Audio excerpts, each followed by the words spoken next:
Bismillah ar-Rahman ar-Rahim. Assalamu alaikum wa rahmatullahi wa barakatuh. How are you, my students? I hope that you're happy and healthy and ready for today's lesson, which is the conversation of the Unit 4 TV around the world. Before we do that, let's revise what we took previously about the direct and the indirect objects. The direct object is a noun or pronoun that receives the action. Direct object answer the question who or what. For example, here, John wrote the poem. John wrote the poem. So the poem here is the indirect object because it's the noun that receives the action of the verb. Or another example here, John likes his new teacher. And also here, if there's a preposition, the indirect object goes after the direct object. She gave the remote control to me. If there's no preposition, the indirect object goes before the direct object. If there's no preposition, like to or for, the indirect object goes before the direct object. She gave me, so me here is the indirect object, the remote control, which is the direct object. When the direct object is a pronoun, the pronoun goes before the indirect object. She gave it to me. Also, we took to and for before indirect objects. So now we know that to and for comes just before indirect objects. We use to if the indirect object is receiving something. With to, we use these verbs with to, like bring, confess, give, hand, lend, offer, and etc. For example, will you pass a pillow to me? Note the preposition to is not used when the indirect object comes before the direct object. So if the indirect object comes before the direct, we omit the pronoun, whether we omit the preposition, whether it's to or for. We use for if the indirect object is benefiting from some kind of help. So we use for most of the time when someone is doing something for someone, he's helping them as a nice gesture. We use it with these verbs like book, build, buy, cook, find, get, keep, leave, and etc. For example, my parents bought a new TV for me. They helped me to buy the TV.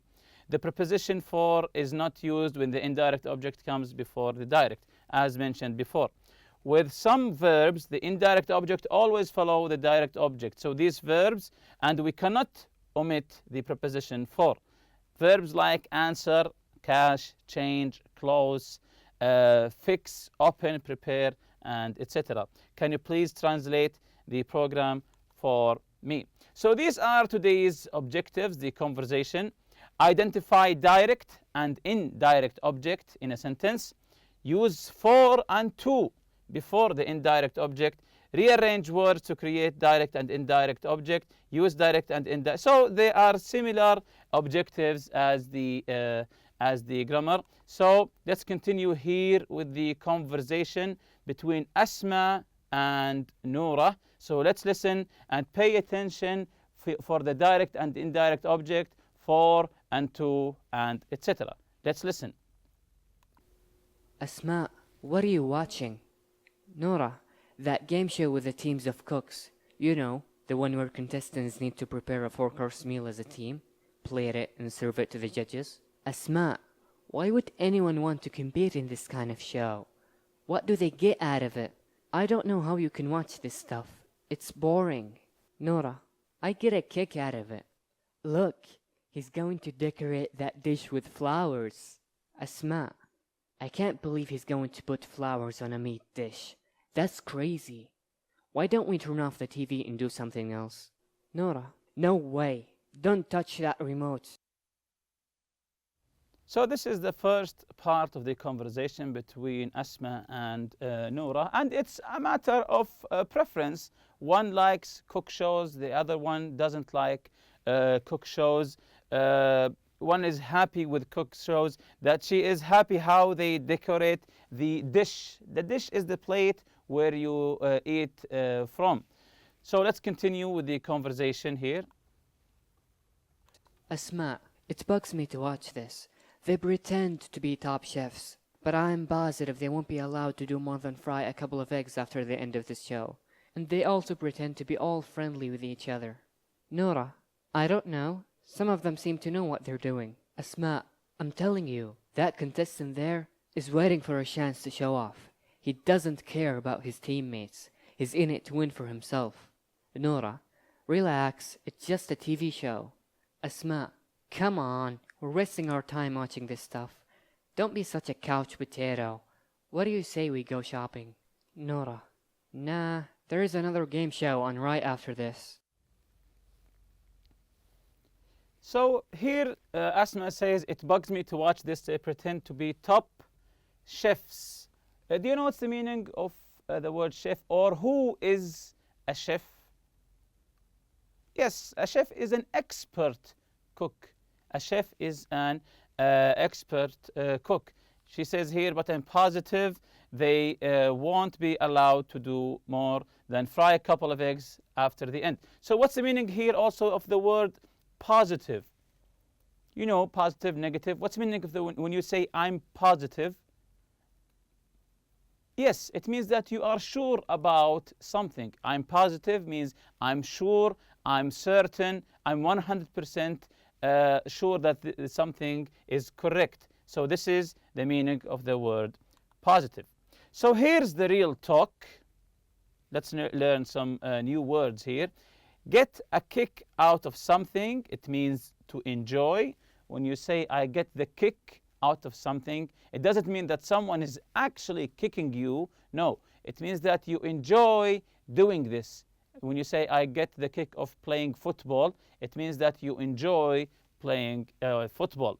Remote control. Bugs, it means a noise.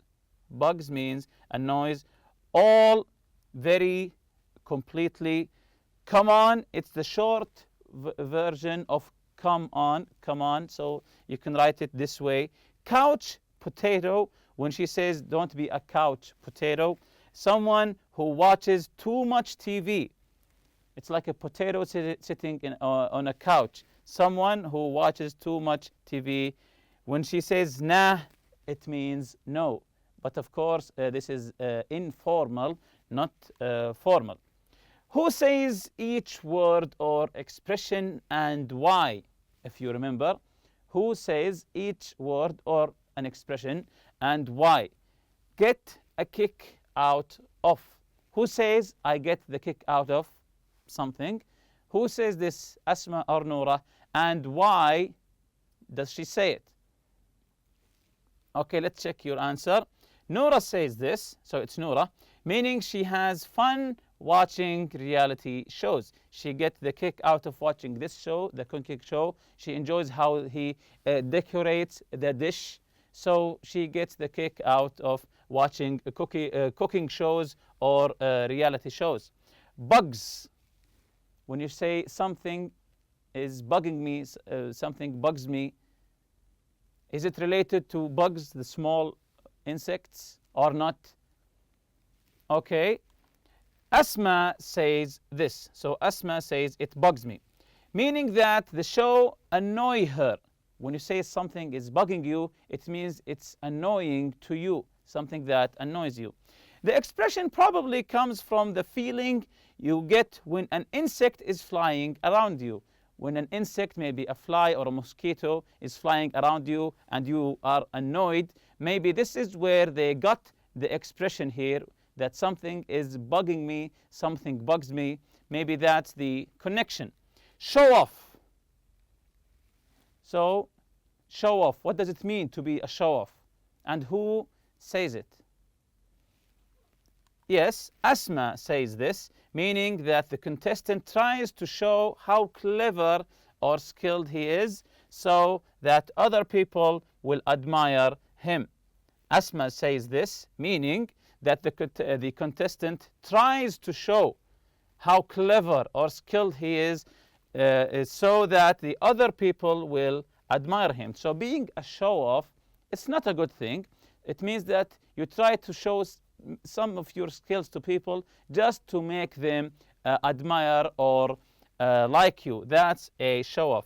Couch potato, as we explained it before, someone who watches too much TV on the couch as the term indicates. So, who says couch potato? Yes, Asma says this, meaning that Nora spends too much time watching TV. The expression compares the person to a vegetable sitting on a couch and doing nothing. So this is, as I said before, it's comparing you to a potato that's sitting on a couch doing nothing all day, just watching TV. So about the conversation, we have 3 questions. We will be reading the questions now, and we will listen again to the conversation. Then we will answer these questions. But let's read them now together. The first one: describe the TV show Noura is watching. So Noura is watching a TV show. When you listen to the conversation again, try to describe the show that she is watching. Number 2, how does Asma feel about this program? Give examples from the conversation. How does Asma feel? Does she like the program? Doesn't she like the program? How does she feel about this kind of programs? And give examples from the conversation about how does she feel about the program. Number 3, would you watch this program? Why or why not? So this question is for you to answer. It's a matter of preference. Would you watch this program? Why or why not? Would you be interested in this kind of program? Why or why not? Just listen to the conversation now and get the idea about the program. Then you can answer this question. So let's listen again. Asma, what are you watching? Noura, that game show with the teams of cooks. You know, the one where contestants need to prepare a 4-course meal as a team, plate it and serve it to the judges. Asma, why would anyone want to compete in this kind of show? What do they get out of it? I don't know how you can watch this stuff. It's boring. Noura, I get a kick out of it. Look, he's going to decorate that dish with flowers. Asma, I can't believe he's going to put flowers on a meat dish. That's crazy. Why don't we turn off the TV and do something else? Noura, no way. Don't touch that remote. So again, in this part of the conversation, here Asma says, "What do they get out of it?" What's the meaning of this question? To get something out of something. What do they get out of it? When someone asks you, when you watch a program, what do you get out of it? What does this question mean? Yes, it means what are the benefits that you are getting from watching this show? What is the information, the important information that you get from this show? What are the benefits that you get from this show? And here also she says, that's crazy. What does she think that's crazy? That the chef is putting flowers on a meat dish. She's watching a chef, an expert chef of course, putting flowers on the meat dish. Of course they are edible flowers. Edible means that you can eat them. So that's why she thinks that this is crazy. No one puts flowers on meat. So continuing with the second part of the conversation. Asma, it bugs me to watch this. They pretend to be top chefs, but I'm positive they won't be allowed to do more than fry a couple of eggs after the end of this show. And they also pretend to be all friendly with each other. Noura, I don't know. Some of them seem to know what they're doing. Asma, I'm telling you, that contestant there is waiting for a chance to show off. He doesn't care about his teammates. He's in it to win for himself. Noura, relax. It's just a TV show. Asma, come on. We're wasting our time watching this stuff. Don't be such a couch potato. What do you say we go shopping? Noura, nah, there is another game show on right after this.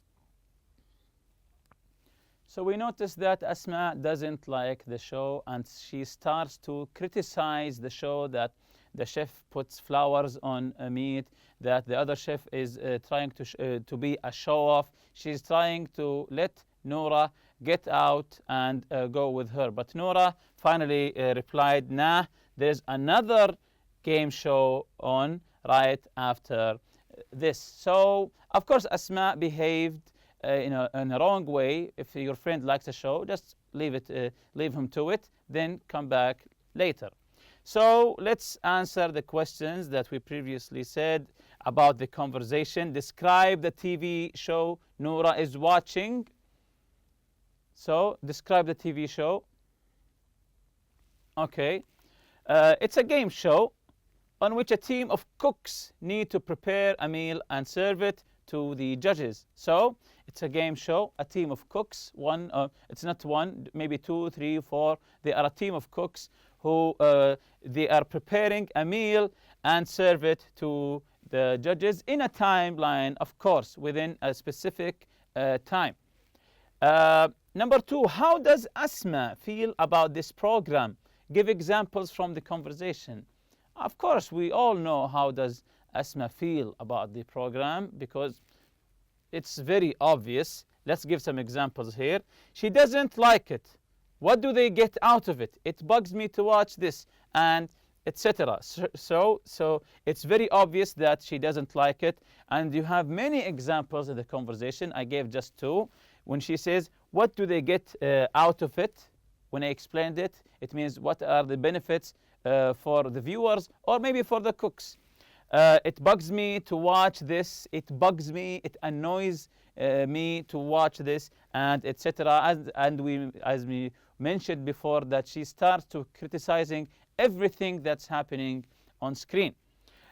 Would you watch this program? Why or why not? This program of cooks competing with each other for a prize. Maybe they are cooking some dishes, maybe main dish and a dessert and appetizers, different courses of the meal, of course. So do you enjoy these shows or you don't? So if you do, why or why not? So there is no right or wrong answer here, but this is my preference.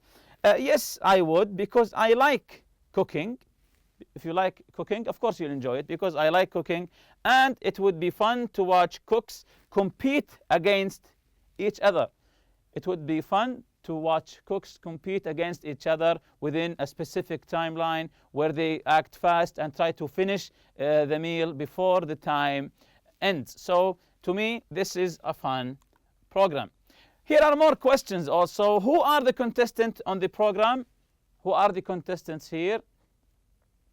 Yes, very good. A team of cooks. They compete against each other. What do the contestants do? Yes, they need to prepare a 4-course meal as a team and serve it to the judges. As I mentioned before, they have to serve a 4-course meal and serve it to the judges. What is one of the contestants waiting for? Yes, he is waiting for a chance to show off. As Asma said, he's waiting for a chance to show off. What do you get a kick out of? What makes you happy? What do you enjoy? What do you get a kick out of? Well, what bugs you? What bugs you? What's always annoying to you? Have you met anyone who likes showing off, doing something just that people will admire him and like him? Are you a couch potato? Do you spend a lot of time on a couch like a vegetable, just watching TV all day and doing nothing? So all of these questions are up to you to answer. This is the your turn part. Role play with a partner. Discuss a current TV or a game show. Talk about what will happen next on the show and who will win. So just imagine a show that you and your friend role play here. Use phrases for expressing certainty from the box. Here's the box of expressing certainty. When you are certain, when you are 100% sure about something, you say, I'm sure, I'm certain, I'm positive, like I said before, that something, something, something. Like I'm positive now and I'm sure that you benefit from this lesson. There's no question that, then you say this. There's no question that, then you say what you are sure about. it's obvious that I'm telling you that. So these are expressions just to show that you are certain about something. Which expression does Asma use in the conversation? Which one of these does Asma use in the conversation? Yes, I said it earlier. She said, I'm positive. And she also said, I am telling you. And also you can use these phrases when you are very sure about something. As I said before, you use these phrases when you are sure, 100% positive about something. And with that, we reach the end of this lesson. See you next lesson, inshallah. Subhanak Allahumma bihamdik. Ashhadu an la ilaha illa anta astaghfiruka wa atubu ilayk. Assalamu alaikum.